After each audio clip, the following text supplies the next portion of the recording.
here again, and what we're going to be talking about today is coffee versus tea. Now, I get a lot of people asking me if coffee is good for them or if it's bad for them. Now, coffee or anything taken too much of is going to be a bad thing for you, no matter which way you look at it. But what we're going to talk about first is the positive effects of coffee. Now, if I was to have a cup of coffee before I went and exercised or went for a run or anything like that, make sure it's always about 30 minutes prior to it, minimum. This will help me last longer during my session, but it also helps me boost up my metabolism. So my metabolism will always be kicking at a higher rate after having coffee.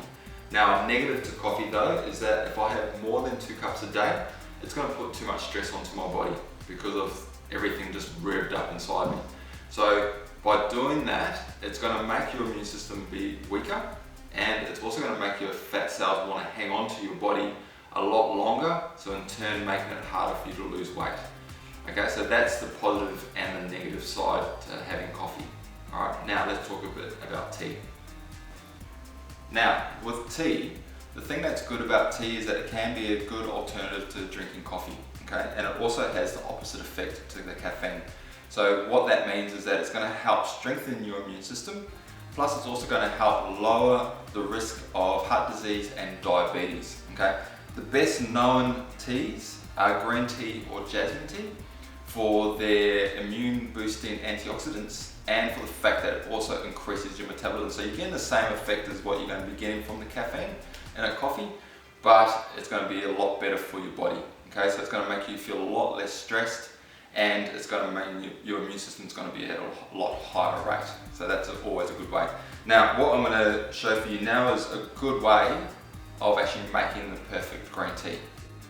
So what we do first is that we're going to put a few scoops of the green tea into the filter, just like this. So you can do more or less, it's really up to you, whichever way you want to do this. But I'm putting 3 in for today. Now from here, what we're going to do is we're going to pour the cold water in first. Now the most important thing is that when you're brewing green tea, is that the hot water is much less than the boiling temperature that's already been boiled in your jug. So that's why you pour in cold water first, just like that, and then you add the hot water on top, and that'll help cool the water down as it's going in there. Because you don't want the water to be too hot, which is what I said previously.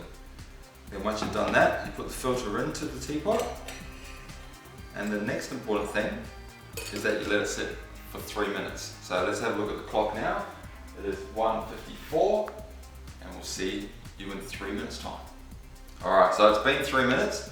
Now the reason why we do it this way as well is that if you leave it for longer than 3 minutes, it's going to make the green tea quite bitter, or if you have the temperature too hot, it makes it quite bitter. That's why sometimes people don't enjoy the taste of green tea. It's because it's been sitting for a lot longer than what it should be. So this will make the green tea taste a lot less bitter. Alright, so let's just pour that into my little mug here. Oh, that looks good. It looks very yummy. Now the thing is that you don't have to drink green teas only throughout the day. I'm not saying that at all. What you can do is that you want to use this as an alternative. So if you are used to drinking maybe 3 or 4 cups of coffee a day, try and cut back down to 2, and then maybe have 2 cups of tea. And then as it goes on, try and cut the coffee down to maybe only having the 1 in the morning, and then having your maybe 2 to 3 cups of tea during the day, and you'll find that you'll be living a lot healthier and longer. Alright? Cheers!